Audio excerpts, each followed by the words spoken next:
জাহান্নামের বিছানাটা কবরে বিছাইয়া দাও, কবরের সাথে জাহান্নামের সাথে রাস্তা খুলিয়া দাও। ও যুবক, একটা মশার কামড় সইতে পারো না, গুনাহ নিয়া কবরে গেলে পোকা মাকড়ের কামড় কেমনে সহ্য করবা? আরে ফ্যানের বাতাস ছাড়া ঘুমাইতে পারো না, জাহান্নামের আগুনের গরমে কেমনে সেখানে তুমি থাকবা রে বাবা? আমার আল্লাহ রাগান্বিত হইয়া শেষবারে বলবেন, ও কবরের মাটি, এই নাফরমান গুনাহগারের দুই পার্শ্ব থেকে জোরে জোরে চাপ দাও। এত জোরে চাপ দিবে পাজরের হাড়গুলো চুরমার হয়ে যাবে। আম্মা জান আয়েশা রাদিয়াল্লাহু আনহা বলেন, আমি একদিন তাকায়া দেখি যেই নবীর কোনো গুনাহ নাই, যেই নবী এত দামি, যার কোনো তুলনা নাই, আমার হুজরায় বসে বসে গুনগুন করে কান্না করেন। আমি বললাম, ও নবী কেন কাঁদেন? আমি আয়েশা কি কোনো বেয়াদবি করেছি? বলে না, করো নাই। ও নবী তো কেন কাঁদেন? আল্লাহর নবী বলেন, ও আয়েশা, কিয়ামতের ময়দানের ভয়ঙ্কর অবস্থা আমার মনে পড়েছে, এই জন্য কান্না করি। ও আয়েশা, জানো না কিয়ামতের দিন কে পীর কে মুরিদ কোনো ভেদাভেদ থাকবে না, সবাই উলঙ্গ দাঁড়াবে। হাসরের ময়দানে সবাই উলঙ্গ হয়ে দাঁড়ায় যাবে। একদিকে জাহান্নামের আগুনের আওয়াজ, একদিকে ওদিকে সূর্যের গরম। গুনাহগার নাফরমানের মাথাগুলো টাস টাস করিয়া ফেটে যাবে, পায়খানার রাস্তা দিয়া পেটের নাড়ি ভুঁড়িগুলো পড়তে থাকবে। ওই সময় নবীরা পর্যন্ত বেকারার হয়ে যাবেন, উম্মতের ভুলিয়া গিয়া নাফসি নাফসি বলে কাঁদবেন, আল্লাহর কাছে ক্ষমা চাইতে থাকবেন।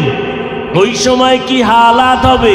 আপন আপন কেউ পরিচয় দিবে না, মা সন্তানের পরিচয় দিবে না, সন্তান মায়ের পরিচয় দিবে না। ওই ভয়ঙ্কর হালাতের সময় আমার উম্মতের কি উপায় হবে? সমস্ত নবীরা নাফসি নাফসি বলে কাঁদবেন।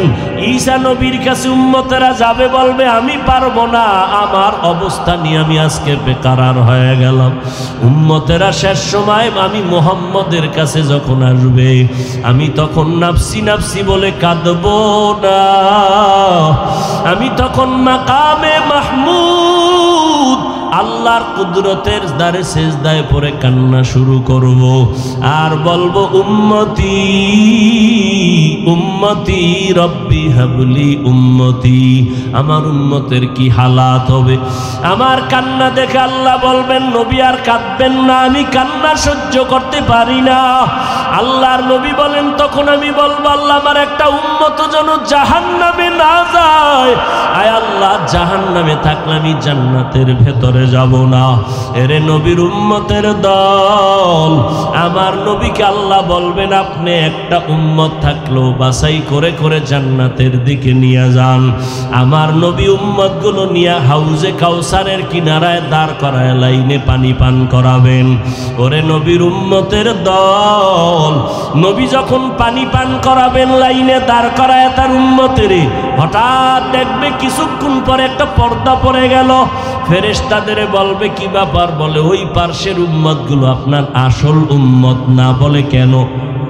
বলে, নবী আপনি দুনিয়া থেকে বিদায়ের পর এরা দুনিয়ার তামাশায় পইরা আপনার সুন্নতের জবাই করেছে, নিজেও নামাজ পড়ে নাই, যারা নামাজ পড়তো তাদেরও পছন্দ করে নাই, নিজেরাও দাড়ি রাখে নাই, যারা দাড়ি রাখতো তাদেরও পছন্দ করে নাই, নিজেরাও পর্দা করে নাই, যারা পর্দা করতো তাদেরও পছন্দ করে নাই।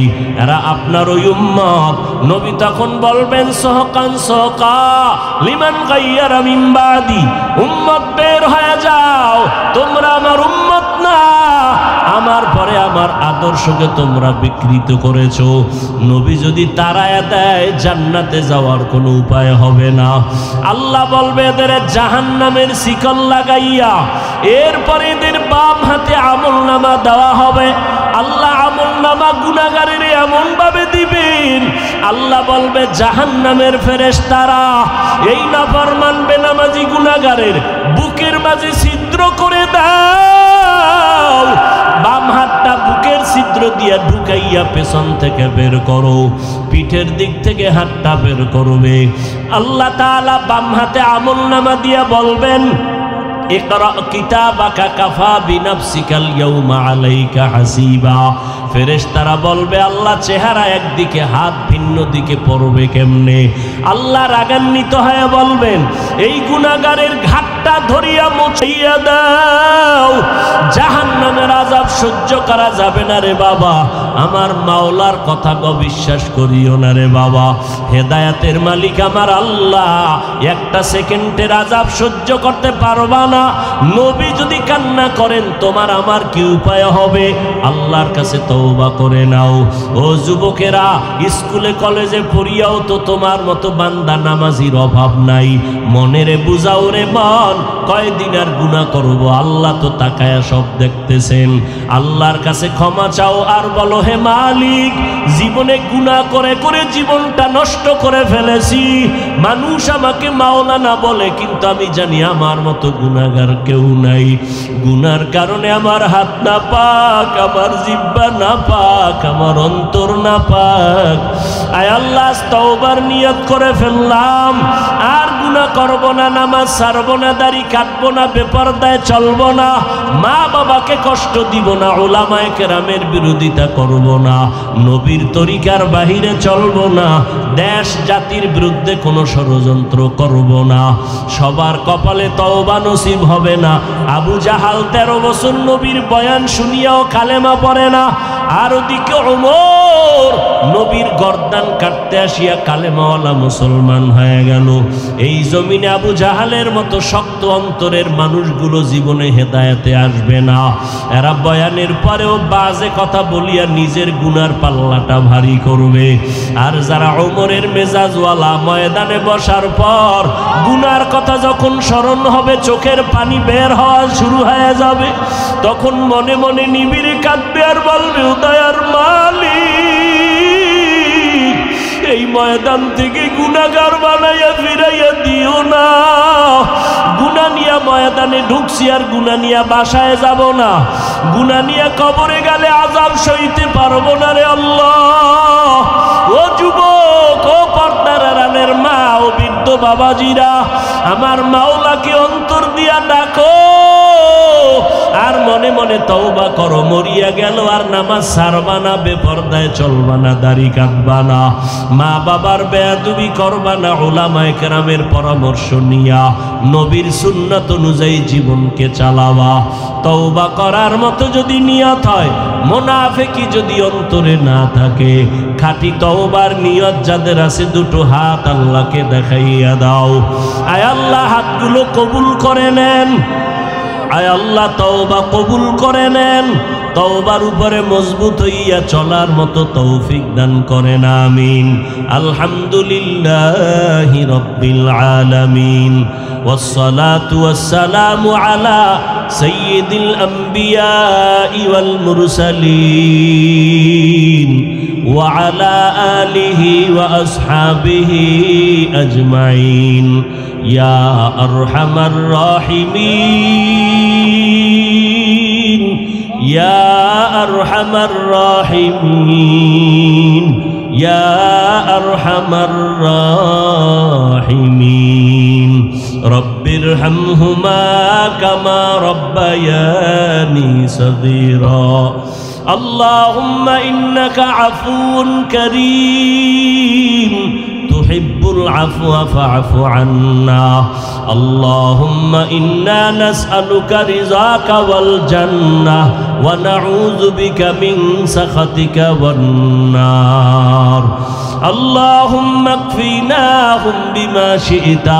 আল্লাহুম্মা ইন্না নাজআলুকা ফি নুহুরিহিম ওয়া নাউযু বিকা মিন শুরুরিহিম। ইন্না কাফাইনাকাল মুস্তাহজিঈন।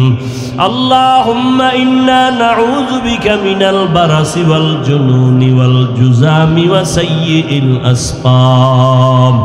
ও দয়ার মালিক, কুদরতের নজর দিয়া তাকায় দেখেন, এই গভীর রাত কত উলামায়ে কেরামরা হাজির। আয় আল্লাহ, কত সাদা দাড়িওয়ালা মুরব্বীরা হাজির, কত ব্যবসায়ী, কত চাকরিজীবীরা হাত তুলেছে। আমার কলিজার কত যুবক, আমার কলিজার ছাত্র ভাই, পর্দার আড়ালে কত মা বোনেরা হাত তুলেছে। আয় আল্লাহ, আমরা সবাই জাহান্নামের আসামি। গুনার কারণে আজ জীবনটা নষ্ট করে ফেলেছি। আয় আল্লাহ, দুনিয়ার সমস্ত বাড়িওয়ালাদের দরজা বন্ধ, আপনার রহমতের দরজা তো খোলা। গুনার কারণে দিলটা পাথর, চোখে পানি নাই, কান্নাওয়ালা চক্ষু দান করেন আল্লাহ, কান্নাওয়ালা চক্ষু দান করেন, কান্নাওয়ালা চক্ষু দান করেন। দুনিয়াতে যেদিন আসছিলাম মা বাবায় কত আনন্দ করেছিলেন, আজকে সেই জীবনটা গুনার কারণে নাপাক। আমার গুনার খবর আমার মা জানে না, বাবায় জানে না, ভাই বোনেরা কেউ জানে না। আমার অপরাধের খবর আমার আপনজনেরা যদি জানতো, কেউ আমাকে মোহাব্বতের নজরে দেখতো না। ও আল্লাহ, আপনি কত দয়ার মালিক, আপনি গুনার খবর জানিয়াও রাগ করিয়া পানি বন্ধ করেন নাই, বাতাস বন্ধ করেন নাই, খানা বন্ধ করেন নাই। ও আল্লাহ, আমরা আপনার দরজায় ফিরিয়ে আসছি, তওবার নিয়তে হাত তুলেছি, আর গুনাহ করব না রে আল্লাহ। আয় আল্লাহ, দুনিয়াতে গরম সইতে পারি না, গুনাহ নিয়ে কবরে গেলে জাহান্নামের আগুন কেমনে সহ্য করব। দুনিয়াতে মশার কামড় সইতে পারি না, কবরে গেলে সাপের কামড় কেমনে সহ্য করব। আয় আল্লাহ তাআলা, গুনাহ নিয়ে কবরে যেতে চাই না, তওবার নিয়তে হাত তুলেছি, আর গুনাহ করব না, আর গুনাহ করব না রে আল্লাহ। এ জীবনে না করিলাম বন্দেগি, গুনাহ করে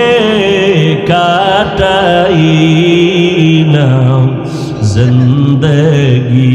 তওবা করে আবার তওবা ভাঙ্গিলাম, তওবা করে আবার তওবা ভাঙ্গিলাম, অবশেষে খাঁটি তওবা করিলাম। গুনাহ করেছি আর তো গুনাহ করব না, দয়া করে মাফ করে দেন রব্বানা। আয় আল্লাহ, আপনি যদি আমাদের গুনার কারণে রাগ করিয়া ফিরাইয়া দেন, আমরা কোথায় যাব? বড় বড় গুনাহগারকেও তো আপনি মাফ করিয়া দিয়েছেন রে আল্লাহ। আমরা তো আপনার আদরের নবীর উম্মত। আয় আল্লাহ, আমাদের খালি ফিরাইয়া দিয়েন না। যদি আমাদের গুনাহগার বলিয়া ফিরাইয়া দেন, রহমান নামটা কেন রাখছেন? গফফার নামটা কেন রাখলেন? সত্তার নামটা কেন রাখছেন রে আল্লাহ? এই ময়দানে কি আপনার আশেক বান্দা কেউ নাই? আয় আল্লাহ, কত আপনার খাস বান্দারা এখানে হাজির হয়েছে, বসার জায়গা নাই, দাঁড়ায় দাঁড়ায় কথা শুনছে। আয় আল্লাহ তাআলা, আমরা গুনাহ নিয়ে বাসায় ফিরতে চাই না। আয় আল্লাহ, মেহেরবানি করে আমাদের মাফ করিয়া দেন। আয় আল্লাহ, মাহফিল কবুল করিয়া নেন, নাজাতের ওসিলা বানায়া দেন। আয় আল্লাহ, এলাকার ঘরে ঘরে সুন্নতের বাতি জ্বালায়া দেন। আয় আল্লাহ, সারা দুনিয়াতে শান্তি দান করেন। আয় আল্লাহ, ফিলিস্তিনের মুসলমানের কান্নার আওয়াজ সামনে সন্তানের জবাই করা হয়, সন্তানের সামনে মা বাবাকে কত অত্যাচার করা হয়। মা বাবায় সন্তানের হাজার কষ্ট সইতে পারে, কিন্তু কোনো বিপদ দেখলে সইতে পারে না। আয় আল্লাহ, সন্তানকে মায়ের সামনে আগুনে পুড়িয়ে ফেলানো হয়। আয় আল্লাহ, আপনার কি একটু মায়া হবে না রে মালিক? সন্তান যদি হাজারো অন্যায় করে মা বাবার কাছে কান্না করে, মোহাব্বত বাড়ে আর কোলেটাই না নেয়। ওরে ছাত্র যদি অন্যায় করে হঠাৎ কান্না করে উস্তাদের সামনে দাঁড়াইলে, কান্নার কারণে উস্তাদের মোহাব্বত বাড়ে, কোলেটাই না নেয়। ও আল্লাহ, মা বাবার থেকে উস্তাদের থেকে কি আপনার মায়া কম? ও আল্লাহ, এই বান্দাদের আকুতি কি আপনি কবুল করবেন না? আয় আল্লাহ, শয়তানের ধোকায় গুনাহ করিয়াই ফেলেছি, আর গুনাহ করব না রে আল্লাহ। আয় আল্লাহ তাআলা, আমাদের গুনাহগুলো মাফ করিয়া দেন, ওলামায়ে কেরামদের মাফ করিয়া দেন, মুরব্বীদের মাফ করিয়া দেন। আয় আল্লাহ, আমার কলিজার যুবকগুলোকে মাফ করিয়া দেন। অন্ধকার কবরের প্রশ্নগুলো সব আল্লাহ ফাঁস করে দিলেন। নবীদেরকে বলে দিলেন, প্রশ্নগুলো মুখস্থ করায় দাও, জবাবগুলো মুখস্থ করায় দাও। উলামায়ে কেরাম এই প্রশ্ন নিয়েই আলোচনা করেন। রবের পরিচয় নাও, ধর্মের পরিচয় নাও, রহমাতুল লিল আলামিনের পরিচয় নাও। এই বয়ান চলে 12 মাস। তাবলীগওয়ালাদেরও এর উপরে বয়ান, পীর সাহেবদেরও এই উপরেই বয়ান। এই প্রশ্নের জবাব ঠিক করার জন্য পীর সাহেবরাও মেহনত করে, তাবলীগওয়ালারাও মেহনত করেন, আমরা বক্তারাও করি, ইমাম সাহেব জুমার দিন খতিব সাহেবরাও করেন। এরপরও কবরে যাইয়া যদি জবাব দিতে না পারো, কি পরিমাণ বিচারটা তোমার ভয়ঙ্কর হবে হিসাব করে সামনে আগাও। মরণ থেকে যতই পালাও, মরণ তোমায় নিবে ঘিরি। যদিও সুদূর আকাশ পানে লুকাও, সেথায় লাগিয়ে সিঁড়ি। নদী পথে নৌকা চালাও ও মাঝি ভাই, বেলা ডোবার আগে আমি ওপার উঠতে চাই। ডুবে গেলে বেলা রে আর উঠে না, ভেঙ্গে গেলে মেলা রে আর জমে না। মরণ থেকে পালানো যাবে? এ দুনিয়া সারিয়া কোথায় যাইবা ভাগিয়া, এ দুনিয়া সারিয়া কোথায় যাইবা ভাগিয়া। মরণ তোমায় লইবে ঘিরি, যতই করো বাহানা। মরণ তোমায় লইবে ঘিরি, যতই করো বাহানা।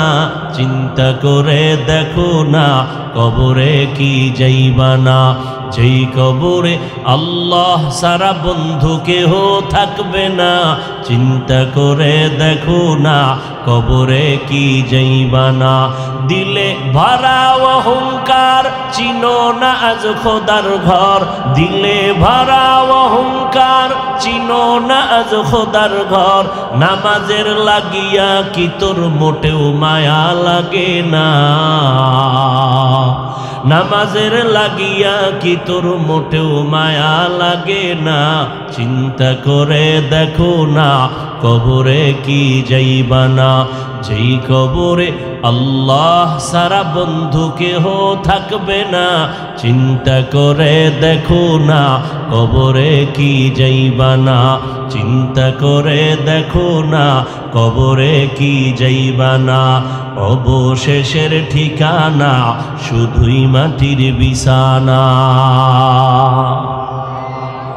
মৌত কাসিন কুল্লু নাসিন শারিবু, কবরু বাইতিন কুল্লু নাসিন দাখিলু। মরণ থেকে পালাবার উপায় নাই রে বাবা। একই চুলায় রান্না হয় খানা, ভাত আর তরকারি। এরে যুবক, ভালো করে খেয়াল করো, তোমরা তো আমগো টুপিওয়ালাদের মোটেই ভালো মনে করো না। আমগো মাথায় কোনো বুদ্ধি নাই। তোমার মাথায় এত বুদ্ধি, আমার কথাটার জবাব তুমি বুদ্ধির আকারে দিবা। হঠাৎ কইরা বলবা না মাওলার কুদরত, এটা মানব না। কারণ মাওলার কুদরত আমরা বলবো, তোমরা যেহেতু আল্লাহকে মানতে চাও না, তোমরা যুক্তি ছাড়া কথা মানতে চাও না, যুক্তি দিয়া আমার কথাটার জবাব দাও। একই চুলায় রান্না করে রাঁধুনি আমার আম্মা জান, একই মশলা, একই তরকারি, একই ভাত, একই চুলায় আম্মা জান রান্না করে দেয়। ডাইনিং টেবিলে ওই খানাটা একই তেল, একই মশলা দিয়া তরকারি রান্না করে আব্বা খায়, আম্মা খায়, আমরা ভাই বোনেরা খাই। খাওয়ার পরে দিন দিন আব্বা আম্মা হয় বড় দুর্বল, আর একই খানা খাইয়া আমরা সন্তানেরা হই অনেক সবল। কারণ কি? বুদ্ধিমান যুবকেরা বলো, আমাকে হুজুরগত বুদ্ধি নেই, বলো তো কারণটা কি? এই পণ্ডিতেরা বোবা হয়ে আছো কেন? বলো কারণ কি? বলবা আল্লাহর কুদরত না, তুমি বলবা না, তুমি আল্লাহকে মানো না, তুমি আল্লাহর কুদরত বলবা কেন? বলবা আমরা। একটা গরুতে বাচ্চা দেয় একটা, কুত্তায় দেয় 5টা। কেউ জমিনে গরু জবাই করে না খেয়ে থাকে না, কুত্তা কেউ জবাই দেয় না। ইউরোপ আমেরিকায় খোঁজ নিয়ে দেখো, বহুজন কুত্তার বাচ্চা কোলে নিয়ে চলে, নিজের বাচ্চা কোলে নেয় না। কুত্তায় বাচ্চা দিল 5টা, কেউ জবাই করে খাইল না। গরুতে বছরে বাচ্চা দেয় একটা, কোটি কোটি কোটি কোটি গরু জবাই হয়। একটু ব্রেন খাটায় বলো, আমার দেশে গরু বেশি না কুকুর বেশি? কারণ এই আল্লাহর কুদরত বলবা না, কারণ তোমরা আল্লাহরে মানো না। তোমগো চেহারা দেখলে বোঝা যায় তোমরা আল্লাহ মানো। খ্রিস্টানের বাচ্চা যেমন, তোমার চেহারা কাঠিন টাঠিন তেমন। আল্লাহ হেদায়াত দান করুন। রাগ করবা না কেউ, রাগ কইরা লাভ কি? মায়ের সাথে রাগ কইরা ঘর থেকে নাইমে গেছে, এমন রাগ কইরা নামছে, মাও কষ্ট পাইছে কঠিন। ঘরে আসছে ঠিক, লাশ হয়ে আসছে। কিসের বাহাদুরি করো? নমরুদের থেকে বড় বাহাদুর কেউ আছে বর্তমানে? কি রাজবাড়িতে গোয়ালন্দ 2-1 আছে? ফেরাউনের থেকে বড় মাস্তান? তো ফেরাউন নেই, মাস্তানি করে টিকতে পারলো না, তুমি কে? কোটি টাকার মালিক দেখো, অভাব হয় না দূর, গরিবে ঘুমায় আরাম করে মনটা বাহাদুর। ফেরাউনের লাশটা দেখো মিশর জাদু ঘরে, খায় না মাটি পোকা মাছি সবাই ঘৃণা করে। হৃদয়ে থাকিবে যার নম্রতা সদা, রহমত আসিবে সেথা প্রভুর ওয়াদা। বড়র বাড়াই থাকলে দিলে রহমত আসবে না, নিজেকে নিজে ছোট মনে করিও সাদা। উঁচু জমিন থেকে পানি নিচু জমিনে যায়, তেমনি খোদার রহমত আসে নম্রতার হৃদয়। ভোগবিলাসের বাড়ি গাড়ি পরে রবে সব, থাকতে সময় স্মরণ করো আল্লাহ আমার রব। আমাদের রবকে ইন্নাল্লাযীনা ক্বালু রাব্বুনাল্লাহু সুম্মা ইসতাকামু ফালা খাউফুন আলাইহিম ওয়ালা হুম ইয়াহজানুন।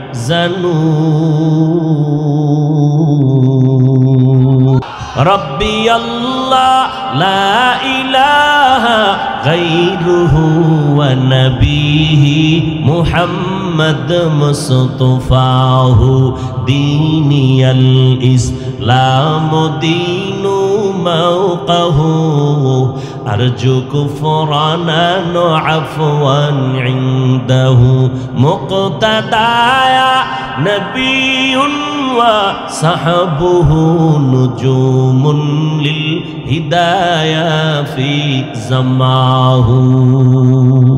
আমাদের রবকে সে আল্লাহ কতজন? সবাই একমত নি?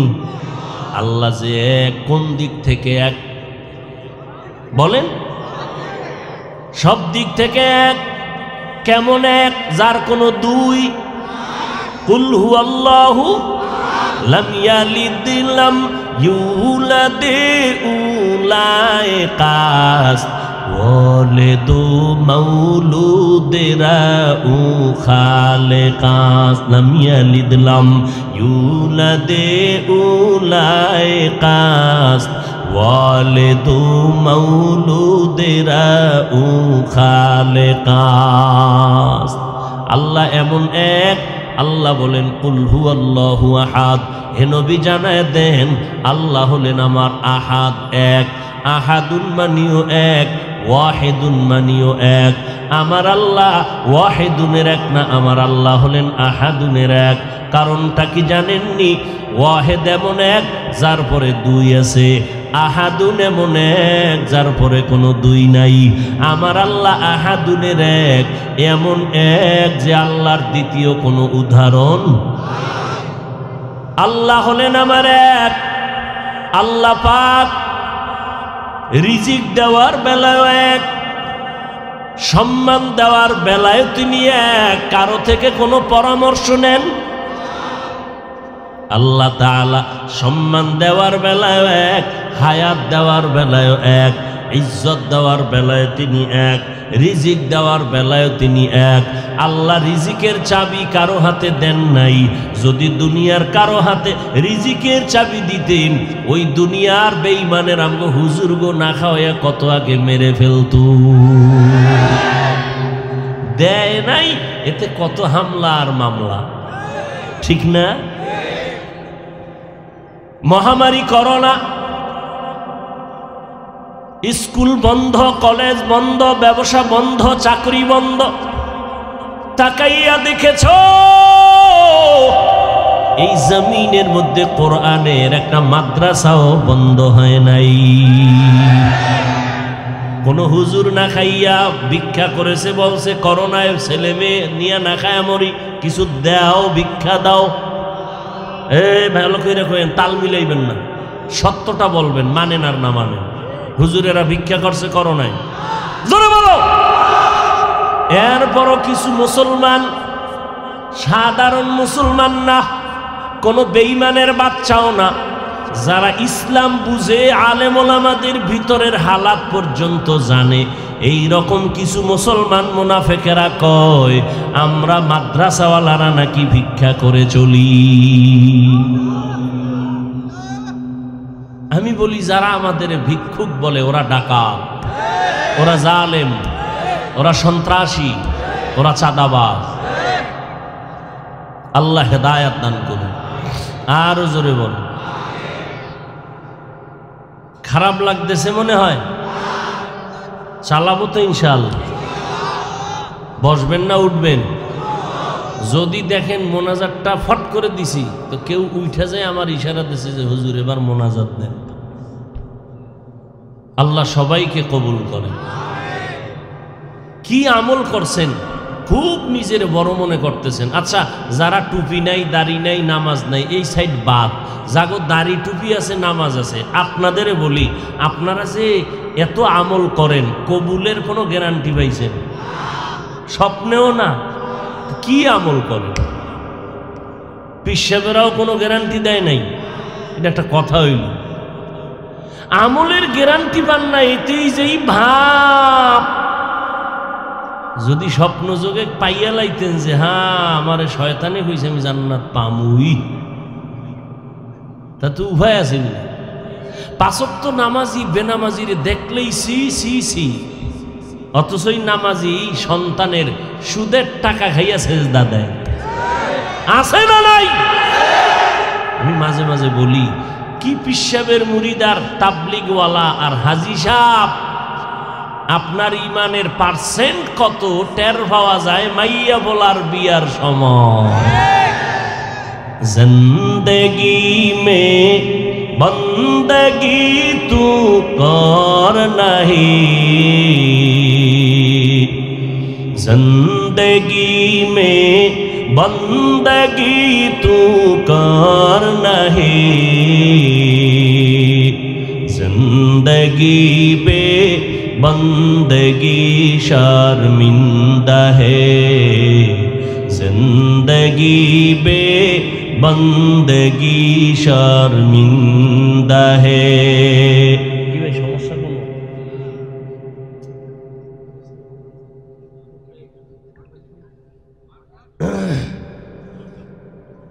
কে এই আযাবে আরে বয়স না এর এখানে বইতে কত আযাব হইতেছে তুমি টের পাও। এই বেচারা টুপি পরে না, এরপরে রুমাল একটা বান্ধা মোটামুটি না, তোমার কষ্ট হইতেছে আমি বুঝতেছি। আল্লাহ কবুল করো। তুমি বসো বসো বসো বসো, মোহাব্বত থাকলে বসো, আল্লাহ কবুল করো। একটা টুপি দে ওরে, নাই টুপি নাই কে? আশেপাশে দোকান নাই, একটা টুপি দেওয়া যায় না? আল্লাহ আছে, ওই টুপিটা লো লো লো লো, মাশাল্লাহ মাশাল্লাহ। ও তো আবার কানঠুই লয়ে লইছে, লো এটা লো দেন, মাশাল্লাহ মাশাল্লাহ। এদিকে আগুয়া, আরে ব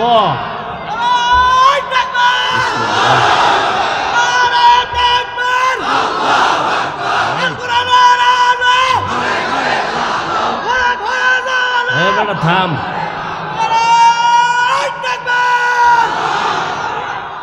আল্লাহ আমার যুবকদের কবুল করেন। যুবকদের জন্য নবী কি কইছে খবর নাই যুবকের, খালি বিড়ি টানে আর সারা রাত মোবাইলের মোরাকাবা করে। আমরা মোনাজাত ধরি বইয়া, যুবকেরা মোবাইল নিয়ে মোনাজাত ধরে হইয়া, ঠিক নেই? সারাটা রাত মোবাইল সামনে নিয়ে মোনাজাত ধইরা কবিরা গুনার প্র্যাকটিস করে সারা রাত কাটায় দেয়, আর চেহারা কাটন হয়ে গেছে খবর নেই। যাও কিছু ভালো থাকতো, ওই চুল কাইটা ইন্দুর বান্দরে সব শেষ। সে তো মনে করে আমারে খুব প্রিন্স মনে হয়, প্রিন্স। তোমার মা কি তোমারে দোয়া বাড়ায় দিছে চুল কাটার কারণে? যুবকের আমার একটা সত্য কথা বলো, আমার রসুলের থেকে দামি পৃথিবীতে কেউ আছে? একমত? আমার নবীজির থেকে কোনো পীর, কোনো বুজুর্গ, কোনো আলেম, কোনো মুফতি, মুহাদ্দিস, মুফাসসির, দার্শনিক, কবি, কোনো বৈজ্ঞানিক আছে? সবাই একমত? নাম্বার 2, আমার নবীজির আদর্শের মতো দামি কোনো আদর্শ আর কারো কাছে আছে? থাকলে যদি কেউ বলতে পারো হাফিজ ভাই নবীজির আদর্শ ছাড়া আরেকটু ভালো আদর্শ আরেকজনের কাছে আছে, আল্লাহর কসম আমি তার আদর্শ নিব, মুহাম্মদেরটা বাদ দিয়ে দিব। পারবা দেখাইতে? কেউ পেরেছে? অবশ্য নবীরটা বাদ দিয়া নতুন কিছু আদর্শ উম্মতের কাছে বিক্রি করেছিল, চাইছিল যে মুহাম্মদেরটা বাদ দিয়ে আমগোটা গ্রহণ করে কিনা, কিন্তু তারা কামিয়াব হতে। যেমন আব্রাহাম লিঙ্কনের আদর্শ, মাও সেতুনের আদর্শ, লেনিনের আদর্শ, কালমার্সের আদর্শ, প্লেটোর আদর্শ, আরো আরো কত কত আদর্শ, কোন আদর্শের দ্বারা উম্মত শান্তির ঠিকানা খুঁজে পায় নাই। বিধর্মীরা পর্যন্ত বাধ্য হইয়া মুহাম্মদের আদর্শ গ্রহণ করে কালেমা পড়েছে। ফাইনাল কি জবাব? গোটা দুনিয়ার সমস্ত আদর্শ হলো নাপাক, মদিনাওয়ালা নবীর আদর্শই শুধু পাক। এইবার আমাকে বলো, তৃতীয় প্রশ্ন, সেই নবীর আদর্শের ভিতরে কি নখ কাটার নিয়ম আছে? তুমি বেঈমানের লাইনে নখ কাটো কেন বাবা? বলো কি স্বার্থ আছে? থাকলে আমিও যাব। যদি কও যে বেঈমানের লাইনে নখ কাটলে চোখের জুতি বাড়ে, তা আমিও ওই লাইনে নখ কাটবো। একটা লাইন দেখাও, একটা স্বার্থ। নবীজির লাইনে, নবীজির আদর্শে কি চুল কাটার নিয়ম নাই? তুমি নবীরে লাথি মাইরা বেঈমানের পা চাটা গোলামি কেন করো? কি স্বার্থ বলো? আমিও যাব। যদি বলতে পারো বেঈমানের লাইনে চুল কাটলে চেহারা সুন্দর হয়, স্বাস্থ্য ভালো থাকে, যৌবন বাড়ে, মেধা বাড়ে, চুলে উকুন থাকে না, একটা কও না। সাহস থাকলে দাঁড়ায় বলো আমি ওই লাইনে যাব। আর যদি বলো হাফিজ ভাই না এটা বলা যাবে না, আমরা ওয়াসওয়াসায় পড়েছি, তাহলে বলো আমি নিচে নামি, তোমার পা আমি ধরি, পাও ধরে বলবো মদিনাওয়ালার আদর্শ আবার নতুন করে শুরু করো। दुनिया में हो दुनिया का तलबगार ना हो, बाजार से गुजर हो खरीदार ना हो। दुनिया में हो दुनिया का तलबगार ना हो,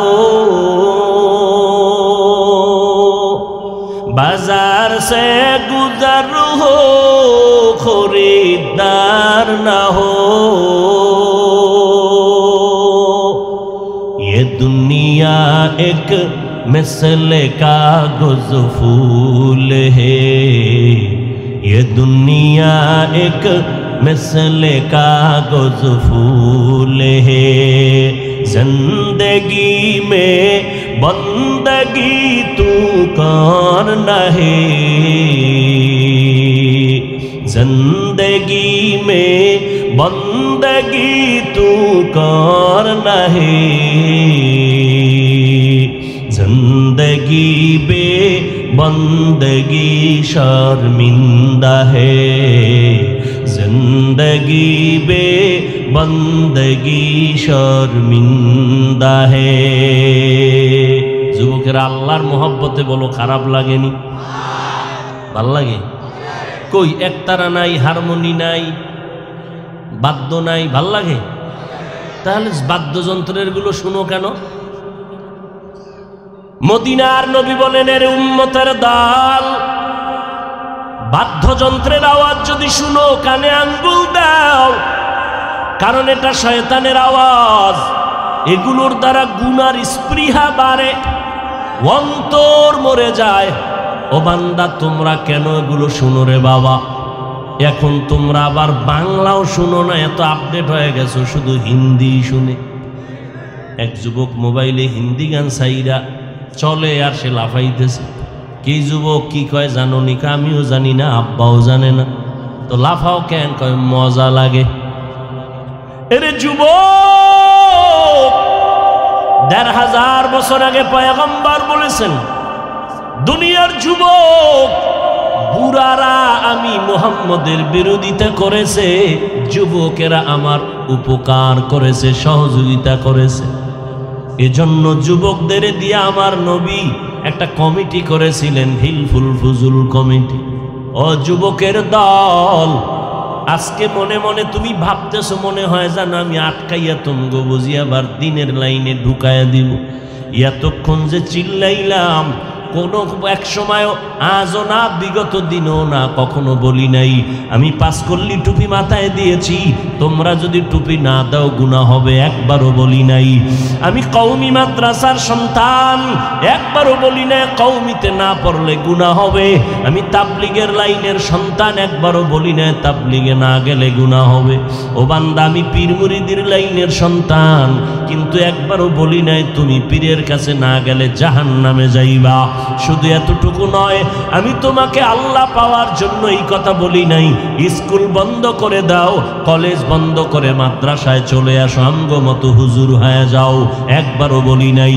বরং স্কুলে যারা পড়ো, আমি কলিজা দিয়া দোয়া করে গেলাম, ওই লেখাপড়ার সীমানা ছাড়বা না। কলেজে যারা পড়ো পড়ো, ডাক্তার হও, আল্লাহর শুকর। আমগো মাদ্রাসা আইসা তোমার মাওলানা হওয়ার কোনো প্রয়োজন নাই। আমার মাদ্রাসাগুলোতে যেই পরিমাণ মাওলানা বেড়ে গেছে, আর তোমার স্কুলের ছাত্র আইনা মাওলানা বানানোর প্রয়োজন হবে না। বরং স্কুল কলেজে পড়ে তুমি ডাক্তার হও, কারণ আমার সোনার বাংলাদেশে ডাক্তারের বড় অভাব, ইঞ্জিনিয়ারের বড় অভাব, বড় প্রফেসরের বড় অভাব। এমন এমবিবিএস ডাক্তার চাই না যে এমবিবিএস ডাক্তার হইয়া বলে আল্লাহ নারীদের উপরে পর্দার আয়াত এককভাবে চাপায় দিছে, আল্লাহ বড় জালেম। এমন এমবিবিএস ডাক্তারের নাম তাসলিমা নাসরিন। এই রকম ডাক্তার চাই না। যদি ডাক্তার হও, আদর্শ ডাক্তার হইও। যদি প্রফেসর হও, ঢাকা কলেজের প্রফেসর আহমদ শরীফের মতো প্রফেসর আমরা চাই না, যে আহমদ শরীফ ক্লাসে ঢুইকা কয় আমি আহমদ শরীফ আজকে তোদের জন্য সুসংবাদ দিলাম, মক্কা শরীফ, মদিনা শরীফ, হাদিস শরীফ, কোরআন শরীফ লাগবে না, আমি আহমদ শরীফ যথেষ্ট। আর ছেলেদের মরার আগে বলে গেল আমারে তোরা কবর দিবি না, আমি কবরের আযাব গজব বিশ্বাস করি না। ঠিকই আহমদ শরীফ মরার পরে কবর দেওয়া হয় নাই, হসপিটালে দেহ দান করে দেওয়া হয়েছে। এমন প্রফেসর চাই না, এমন এক ডাক্তার হও তোমার ডাক্তারি আদর্শের কথায় যেন কলিজা ঠান্ডা হয়। তুমি এমন প্রফেসর হও তোমার আদর্শে যেন অন্ধকার দূর হইয়া যায়। এর যুবক, গোটা দুনিয়া তোমার দিয়ে তাকাইয়াছে, তোমার থেকে আলো নিবে, তুমি শিক্ষার জ্ঞান ছড়াইবা, তোমার শিক্ষার জ্ঞানের আলোতে সব সমাজের অন্ধকার দূর হবে। নেশাগ্রস্তরা নেশা ছেড়ে দিবে তোমার আদর্শের কারণে, কিন্তু তোমার আদর্শ এত দুর্বল, যদি এই দুর্বলতা কাটতে না পারো ভবিষ্যৎ অন্ধকার হয়ে যাবে। এজন্য শুধু তুমি যে দায়ী তা না, তোমার আব্বা তোমার আম্মাকেও বলতে চাই, ও আব্বা আম্মারা, সন্তানটাকে আদর্শ ডাক্তার বানাবেন, সন্তানটাকে আদর্শ ইঞ্জিনিয়ার বানাবেন। এরে আম্মা জানেরা, আপনাদের এত সম্মান এত মর্যাদা আমার আল্লাহ দিয়েছেন, কিয়ামত পর্যন্ত আর কেউ নতুন ভাবে সম্মান বাড়াতে পারবে না। কোন চালাক, কোন ধোঁকাবাজ যদি বলে আমরা নতুন ভাবে নারীদের সম্মান বাড়াবো, আল্লাহর কসম, আল্লাহর কসম, আল্লাহর কসম করে বললাম, নারীদের সম্মান তারা বাড়াতে পারবে না, বরং নারীরা হবে আরো অপমান। যত লাইনে সম্মান বাড়ানোর প্রয়োজন কে বাড়ায় দিছেন? কিয়ামত পর্যন্ত আর কোনো লাইন বাদ রাখেন নাই যেখানে আর নতুন করে কিছু বসানো সুযোগ আছে। যা দরকার সব আল্লাহ রসুলের মাধ্যমে করে দিয়েছেন।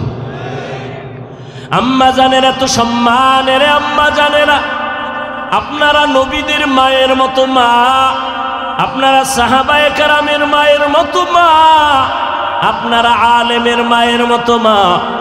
আজ এই স্টেজে কয়েকজন ছাত্রের মাথায় পাগড়ি দেয়া হলো, এরা কোরআন মুখস্থ করে ফেলেছেন। সেদিন এক জায়গায় পাগড়ি দিলাম, একটা বাচ্চা 8 বছরের সন্তান 6 মাসে কোরআন মুখস্থ করেছি। এরে আম্মা জানেরা, এই দুনিয়াতে যত ভালো, সব ভালো আপনাদের কারণে। এসপি সাহেবের ব্যবহার ভালো, ওসি সাহেবের ব্যবহার ভালো, এমপি সাহেবের ব্যবহার ভালো, চেয়ারম্যানের ব্যবহার ভালো। এই জমিনে যত ভালো ভালো বলি না কেন, সব ভালোর অবদান হলো মায়ের অবদান। মা জানেরা, এজন্যই তো বিশ্ব বরেণ্য দার্শনিক ওলিয়ে কামেল আল্লামা ইমাম গজালি রহমতুল্লাহ আলাইহি বলেছেন, জমিনের মধ্যে প্রত্যেকটা বাচ্চার জন্য মা হলো প্রাথমিক শিক্ষিকা। মা সন্তানের যা শিখাবে সন্তান তাই শিখবে। আল্লাহর নবীও বলেন, এই জমিনে নেককারিনী রানীদের মতো দামি সম্পদ আর জমিনের মধ্যে হতে পারে না। এরে আম্মা জানেরা, কত মানুষ বিয়ার পরে তদবির নেয়, কান্নাকাটি করে সন্তানের জন্য, সন্তান পায় না। আর আল্লাহ আপনাদের সন্তান দান করেছেন, অবহেলা করবেন না। সন্তানটাকে আদর্শওয়ালা ডাক্তার বানান, কোরআন পড়াইয়া ডাক্তার বানায়া যান। আপনার সন্তানের কোরআন পড়নেওয়ালা আদর্শ ইঞ্জিনিয়ার বানায় যাবেন। কিয়ামত পর্যন্ত আপনি সন্তানের তেলাওয়াতের সওয়াব কবরে পাইতে থাকবেন। ওই সন্তানের জন্য মানুষও দোয়া করবে, আপনিও দোয়া পাবেন। এরে নবীর উম্মতের দল, স্কুল কলেজ বাদ দিয়া তোমার আল্লাহ পাওয়ার কোনো চিন্তা করা লাগবে না, চাকরি ছাড়া লাগবে না, ব্যবসা বন্ধ করা লাগবে না। আমার নবীও ব্যবসা করেছেন, আবু বকর ব্যবসা করেছেন, ওমর ওসমান আলী সহ ইমামে আজম আবু হানিফা বিশাল বড় ব্যবসা করেছেন। অতএব ব্যবসা হালাল। আল্লাহর নবী কয়, ও ব্যবসায়ীরা, যদি সৎভাবে ব্যবসা করো তোমাদের জন্য সুসংবাদ, আমি নবীর সাথে তোমরা জান্নাতে থাকবা।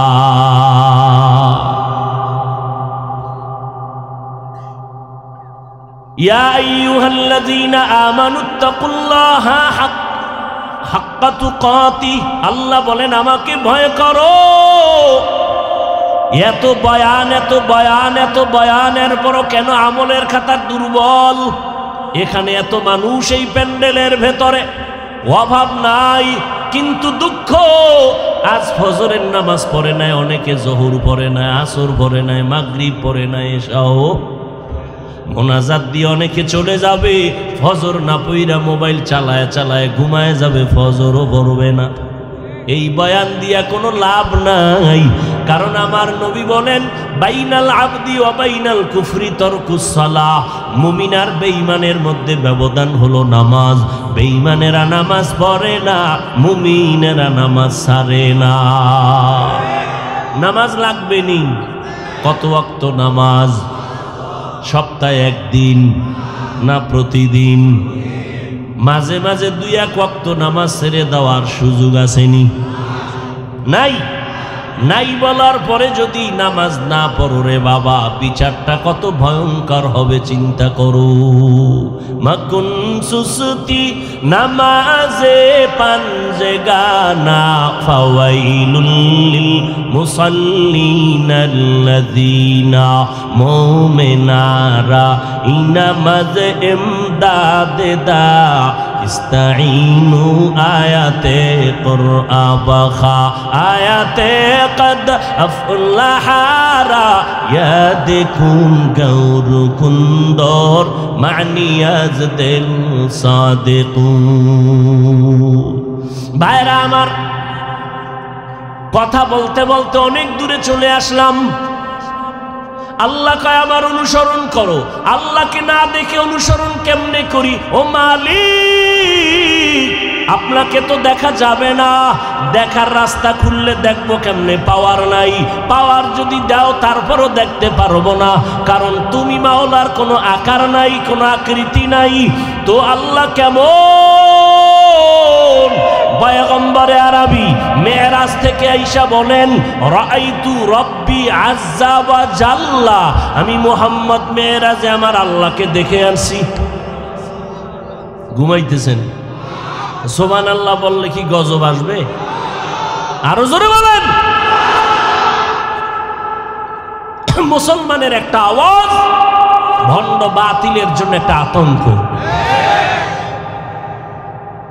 মুসলমানের এই আওয়াজটাকে সারা দুনিয়ার বেঈমানেরা ভয় পায়। এই জন্য পৃথিবীর কোন রাষ্ট্রে এইরকম এক জায়গায় মুসলমান হইতেই দেয় না। এতগুলো মুসলমান এক জায়গায় হলেই ওরা ভয় পায়, না জানি চেয়ারের পায়া ভেঙ্গে চুরে চুরমার হয়ে যায়। কারণ মুসলমানের কাছে এমন একটা অস্ত্র আছে, মাথা দিয়ে দিবে, কল্লা দিবে, ইমানের আওয়াজ তারা ফেরত দিবে না। মুসলমান আল্লাহর মোহাব্বত নিয়ে চলে। আজ ওই ফিলিস্তিনের ভিতরে মুসলমানের করুণ হালাত। ও নবীর আশিক, তুমি মনে মনে ভাবতেছো তোমার উপরে কোনো বিপদ নাই।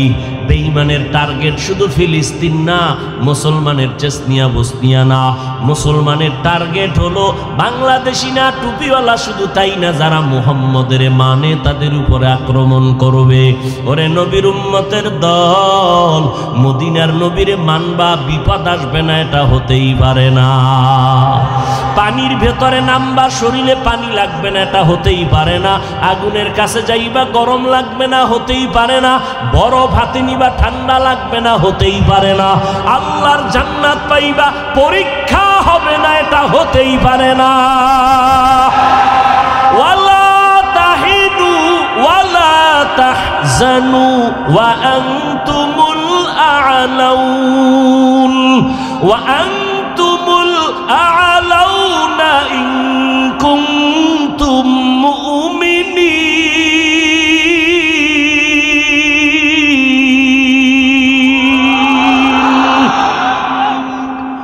আল্লাহ বলেন মুমিন তোমার কোনো ভয় নাই, কোনো চিন্তা নাই, ইমানটারে মজবুত করো।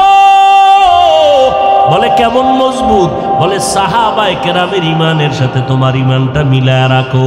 সাহাবায়ে কেরাম খানাও খাইছেন, ঘুমাইছেন, বাজার করেছেন, ব্যবসা করেছেন, চাকরি করেছেন, আবার জেহাদে গেছেন, স্ত্রীর হক, সন্তানের হক, প্রতিবেশীর হক আদায় করেছেন, আবার রাতের বেলা সারা রাত নামাজে কাটাইছেন। ঠিক নেই? তাদের মতো ইখলাস আসেনি কারো? আমিনু কামা আমানান নাস। দুনিয়ার মুমিনেরা সাহাবাদের ইমানের মতো ইমানটারে মজবুত করো। এক সাহাবী আবু হুরায়রা রাদিয়াল্লাহু তাআলা আনহুর কাছে বলেন, নবীজির জীবনে তো আপনি অনেক কাছে ছিলেন, একটা হাদিস আমাদের শুনাইবেন। আবু হুরায়রা রাদিয়াল্লাহু তাআলা আনহু বলেন, বসো, আমি হাদিস শুনাইতেছি। আবু হুরায়রা রাদিয়াল্লাহু তাআলা আনহু বলতেছেন, আমার নবী একটা হাদিস শুনাইছেন। এমন সময় একটা নির্জন জায়গার ভিতরে নবী আর আমি, আবু হুরায়রা ছাড়া কেউ নাই। এ কইয়েই একটা চিৎকার দিয়া বেহুশ হয়ে পড়ে গেছে। আবার কিছুক্ষণ পর হুঁশে আসলেন, ভাইজান হাদিসটা শোনাবেন। আবু হুরায়রা বলেন, রহমতের নবী আমার সামনে একটা হাদিস শুনাইছেন, কেউ ছিল না।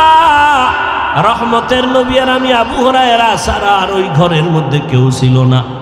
নবী সুন্দর করে আমাকে হাদিসটা বুঝাইয়া বুঝাইয়া বলেছেন। এ বলে আবার বেহুশ হয়ে পড়েছে। আবার হুঁশে আসছেন, আবার বেহুশ হয়ে গেছেন। এইভাবে তিনবার বেহুশ হওয়ার পর চতুর্থবার বলে, শুনো। আবু হুরায়রা কান্না করে আর বলে, নবী একটা হাদিস শুনাইছেন, কিয়ামতের দিন যেদিন কায়েম হয়ে যাবে, আপন বলতে কেউ থাকবে না। ওই দিন তিনটা ব্যক্তিকে আমার আল্লাহ ডাকবেন তার আদালতে। একজন হবে শহীদ, আর একজন হবে আলেম মাওলানা, আর একজন হবে দানবীর, দান টান করনেওয়ালা। আল্লাহ তাআলা শহীদের ডাক দিয়া বলবে, এই বান্দা, তুই আমার রাস্তায় শহীদ হয়েছো,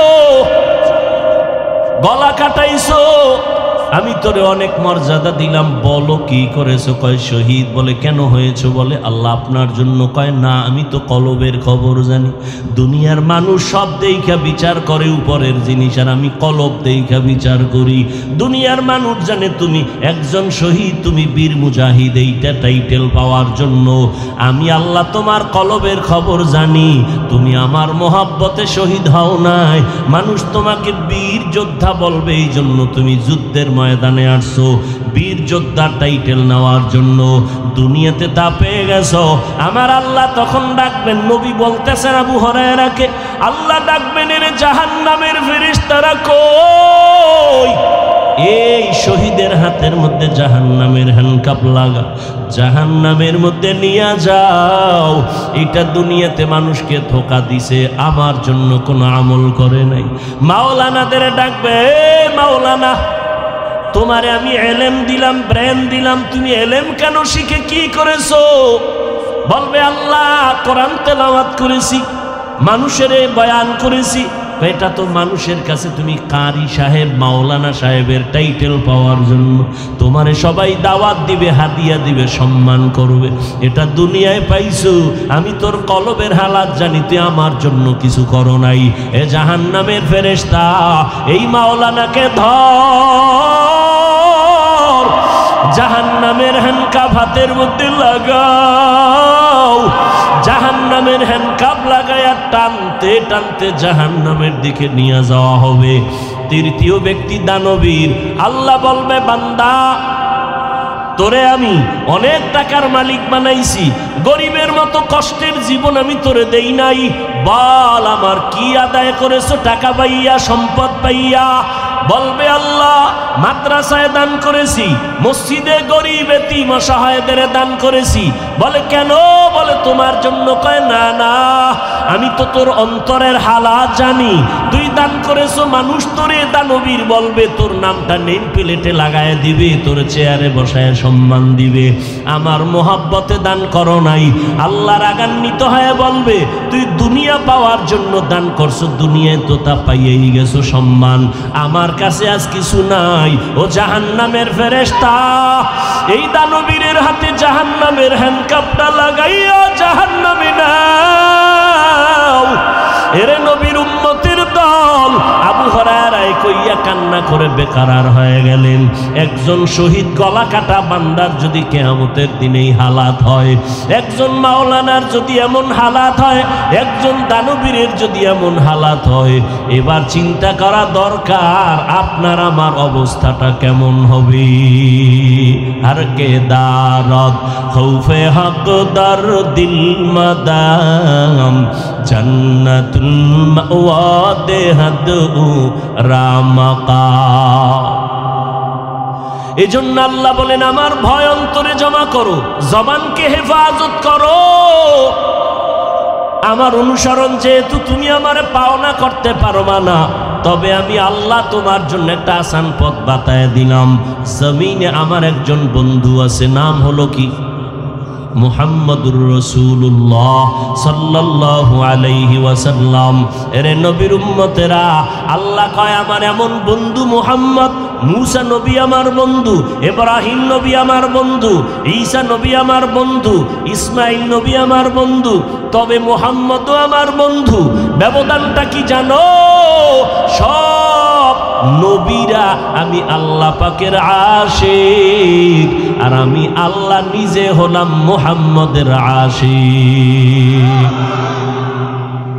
কুল ইন কুনতুম তুহিব্বুনাল্লাহ ফাত্তাবিউনি ইউহিব্বুকুমুল্লাহ। ও নবী, আপনি জানায় দেন উম্মতেরে, তোমরা যদি আল্লাহকে কিছু দিতে চাও ভালোবাসা, তোমরা আমি মুহাম্মদের অনুসরণ করো, তো আমার আল্লাহ খুশি হয়ে যাবে। আল্লাহ যার উপরে খুশি তার জান্নাত বিনা হিসাবে হয়ে যাবে। অতএব আল্লাহর অনুসরণটা কেমনে করবা? কয় মুহাম্মদের দেইখা তার ইতাআত করো। সাহাবায়ে কেরাম নবীরে দেখেন আর আমল করেন। পানিটা কেমনে পান করবেন, নবী কেমনে করে ওইভাবে দেখেন আর আমল করেন। জুতাটা কেমনে পরেন, সাহাবায়ে কেরাম দেখেন আর আমল করেন। নবী দইরা দইরা দইরা দইরা শিখায় নখ কেমনে কাটবা, পানি কেমনে পান করবা, বাথরুমে কেমনে যাইবা, পানি কেমনে ব্যবহার করবা, বাথরুমে গিয়া কেমনে বসবা। নবী ধইরা ধইরা সব কিছু শিখাইতেছেন। বাথরুমে যখন যাইবা বাম পা দিয়া ঢুকবা, আগে দোয়া পড়বা, কোনো দোয়া পারো না বিসমিল্লাহ পরে ঢুকবা। খালি মাথায় যাইবা না, খালি পায়ে যাইবা না, যাইয়া বাথরুমে হাঁটুর উপরে তুমি কাপড় উঠাইবা না, এবং যখন বসবা বাম পায়ের উপরে ভর করে বসবা। এইভাবে নবী শিখাইতেছেন। নবী জুতা পরিয়া নামাজের ইমামতিতে দাঁড়াইলেন, সাহাবায়ে কেরাম জুতা পরে নামাজে দাঁড়ালেন। হঠাৎ নামাজের মধ্যখানে নবী জুতা খুলে ফেললেন, সাহাবায়ে কেরাম জুতা খুলে ফেললেন। নামাজ শেষে নবী বললেন, ও সাহাবায়ে কেরাম, আপনারা জুতা খুললেন কেন? বলে ইয়া রাসূলুল্লাহ, আপনি জুতা খুলেছেন এই জন্য জুতা আমরাও খুলেছি। নবী বলেন আমি তো এমনি খুলি নাই, নামাজের মধ্যে জিব্রাইল আমিন এসে হাজির হয়ে গেছেন। জিব্রাইল এসে বলেন, পয়গম্বর আপনার জুতার নিচে নাপাক, নাপাক নিয়ে নামাজ হবে না, জুতা খুলে ফেলেন। জিব্রাইল আমিন বলার পর আমি আমার জুতা খুলে ফেললাম। আমি যদি নামাজের আগে জানতাম আমার জুতার নিচে নাপাক, নাপাক জুতা নিয়ে নামাজে দাঁড়াইতাম না। আমি আগে কেন জানি না? কারণ আমি আলিমুল গাইবের মালিক না। গাইবের মালিক কে? মান ফিস সামাওয়াতি ওয়াল আরদিল গায়বা ইল্লাল্লাহ। হে নবী জানায়া দেন, আসমানের বাসিন্দারা কেউ গায়ব জানে না, জমিনের বাসিন্দারা কেউ গায়ব জানে না, একমাত্র গায়বের মালিক কে? একমাত্র আমার আল্লাহ। নবীকে দেইখা সাহাবায়ে কেরাম অনুসরণ করেন। আমরা তো আল্লাহরেও পেলাম না, নবীরেও পেলাম না, আবু হানিফারেও পেলাম না, ইমাম বুখারীরেও পেলাম না। কিয়ামতের আগে আর কোনোদিন আবু বকরকেও আমরা পাবো না, ওমরেরও পাবো না। পাবো? আমাদের উপায় কি? না আল্লাহরে পাইলাম, না নবীরে দেখতে পারলাম। নবী মাঝে মাঝে আপনাদের গোয়ালন্দ আইয়ে না? হ্যাঁ, কত উল্টা পাল্টা আওয়াজ।